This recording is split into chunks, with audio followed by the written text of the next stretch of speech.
তারপর প্রসেস করতে হয়, হ্যাঁ, আউটপুটটা আপনারা পান। তাহলে আজ কয়টা অপশন শিখলাম, কম্পিটেন্সি কি, কম্পিটেন্সির টাইপ কত প্রকার, ইউনিট অফ কম্পিটেন্সির টাইপ কয় প্রকার, এরপর শিখলাম কি ফিচার্স অফ কম্পিটেন্সি, এগুলো শিখলাম। তারপর আমরা শিখবো কি, এইবার শিখবো ডিফারেন্স বিটুইন কম্পিটেন্সি এবং স্কিলস। স্কিলস এবং কম্পিটেন্সির ভিতরে ডিফারেন্স শিখবো। সো চলেন আমরা একটু আগে সংজ্ঞাটাতে চলে যাই।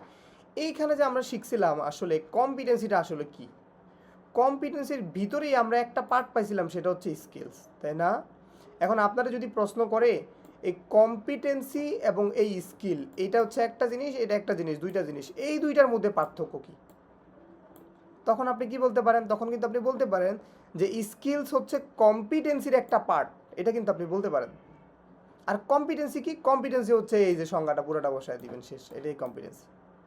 সহজ সংজ্ঞা না? দেখেন এখানে এটাই বলা হয়েছে, difference between competency and standard. তো দেখেন কম্পিটেন্সি কি, কম্পিটেন্সি সংজ্ঞাটা বলছে competency is the combination of knowledge, skill and attitude.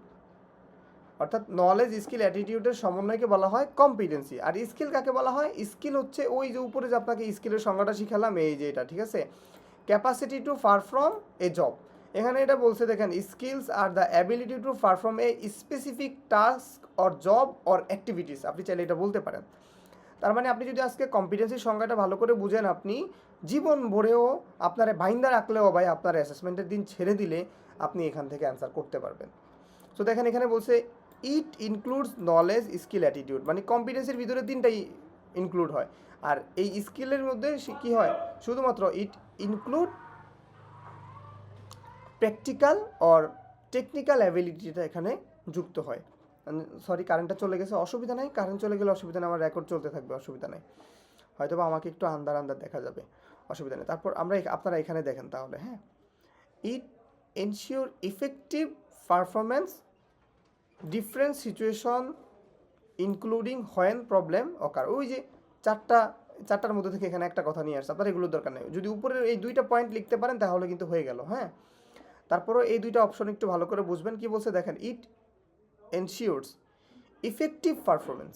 এটা কি করে? ইফেক্টিভ ওয়েতে করে, কারণ কি, এখানে শুধু স্কিল না, এখানে নলেজ, স্কিল, অ্যাটিটিউড তিনটারই সমন্বয় হয়।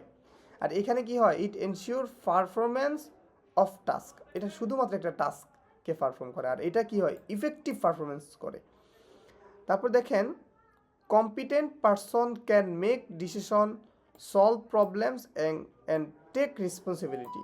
এই যার মধ্যে কম্পিটেন্সি আছে, যে কম্পিটেন্ট, তার মধ্যে কি আছে, সে ডিসিশন নিতে পারে, সে